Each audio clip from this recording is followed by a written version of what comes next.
So for the net cash provided or used in operating activities, we can fill that formula right. We can take all of these and fill it to the end of the projected period. So we have that set up in place. So moving on to Amazon's investing activities, part of the cash flow statement, we have to account for the purchases of property, plant, and equipment, including internal use of software and website.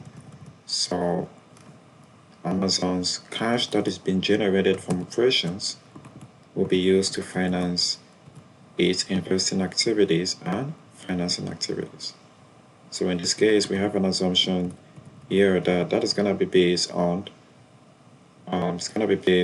the revenue that Amazon generated in that period. So in that case, it's going to be a function of revenue. So we have the assumption already. However, we can just bring it up to the control panel. So we can bring up cash capital expenditure as a percentage of revenue. So we can go to the raw data tab and we grab that 5.8% as an average, which we calculated a while ago. So we need to forecast the potential acquisitions that will be made by Amazon based on these assumptions on its previous acquisitions. So we're going to be taking that as a percentage of revenue, since we believe that Amazon will be spending based on the revenue that is being generated in that period. So we go to the total net sales. We go to Amazon's total revenue that is being generated. And then we multiply that by, we go to the control panel and we grab the capital expenditures as a percentage of revenue.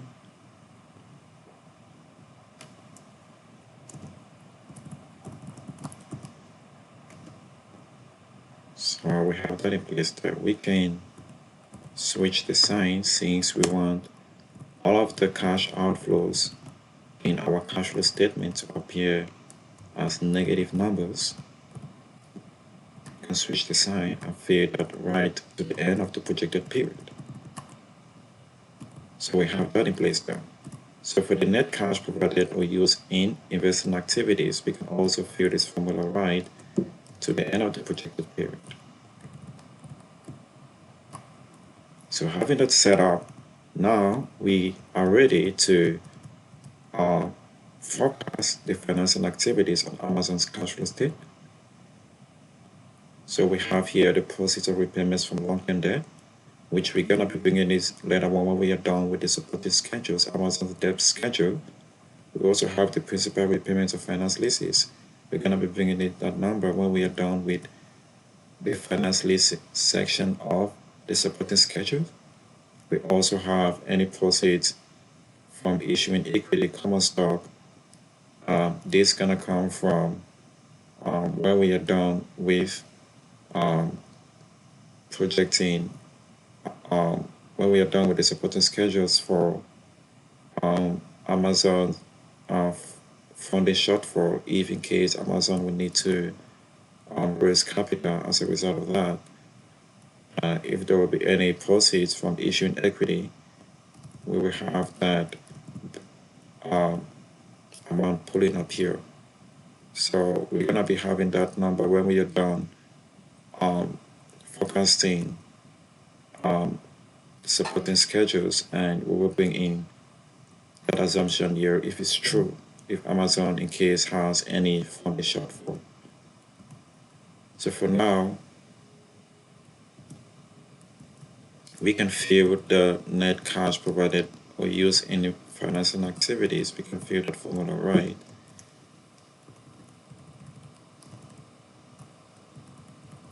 And also we can fill the net increase or decrease in cash and cash equivalents right, which is just the cash from operations.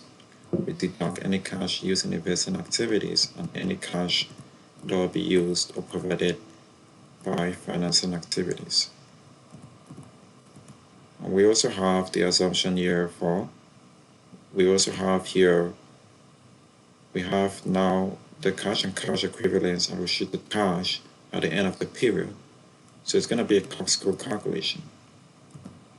So in this case, we're going to set this to be equal to the current period. It's going to be equal to the prior period's closing balance.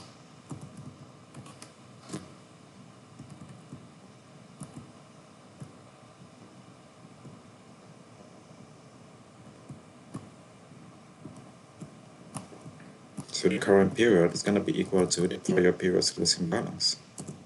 So in order to account for the cash and cash equivalents and restricted cash at the end of that period, we can fill this formula right, which is the beginning cash in that period plus any increase or decrease in cash